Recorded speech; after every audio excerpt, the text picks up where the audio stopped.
At East Tennessee Children's Hospital, we know that time is precious, but some times are better than others. That's why we have 4 urgent care facilities with pediatric experts ready to get you back to better in no time. Hello there. Happy Saturday afternoon. Thanks for checking in with your afternoon weather update. No storms as of the lunch hour, but they're going to fire up from here on out. I've got your latest Futurecast coming up here in just a second. Plus, we're talking about a preview of the 4th of July weekend. 1 week away, less than a week, well, a week away from the whole weekend anyways, but 4th of July obviously next Friday.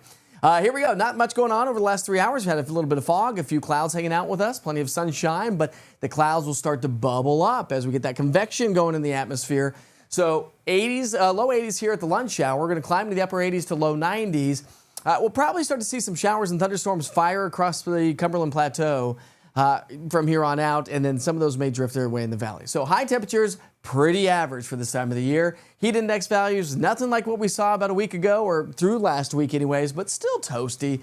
It is June, or rather the end of June, and unfortunately it's just too hot and muggy to have a fire pit on a Saturday night, but temperatures will be nice as we get into the evening hours. Once the sun goes down, it'll feel a little bit more comfortable, and if you get some of these showers and thunderstorms, it cools the air around you.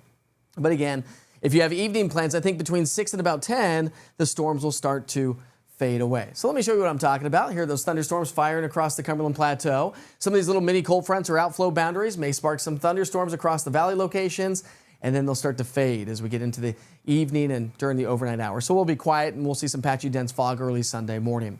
Heaviest rain is going to be across the Cumberland Plateau. We've seen that. We've got a water-loaded atmosphere. So once again, we have a level 1 risk by the Weather Prediction Center. Not the Storm Prediction Center, so we're not necessarily talking about severe storms, although some strong gusty winds are going to be probable with any of the storms, but it's really the heavier rain showers that are going to cause a little bit more of an issue. Rain showers are going to be with us. I think a little bit less coverage on Sunday than what we'll see today, and then we'll see increasing coverage of rainfall Monday, Tuesday, and that fades as we get into next weekend, the holiday weekend, the 4th of July weekend. I think the weather is going to be great. If you have regional travel plans, again, just anticipate some afternoon showers and thunderstorms. They come to an end overnight tonight. We'll do it again on into our Sunday.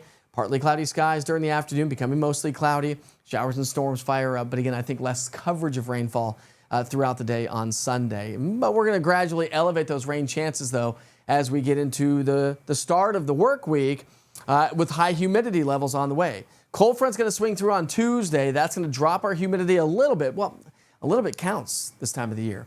How about upper 60s to low 70s? So still muggy, still warm for the holiday weekend, with heat indices still going to be in the mid to upper 90s, but I don't think that we're going to have the huge threat for a ton of rain. So right now for the 4th of July, I'm going about a 20% chance for showers and thunderstorms, definitely subject to change. We're still a week away, so make sure you check back in. Heaviest rain, though, is probably going to be Monday. Best coverage and heaviest rain probably Monday and Tuesday, and then the rain showers begin to fade away.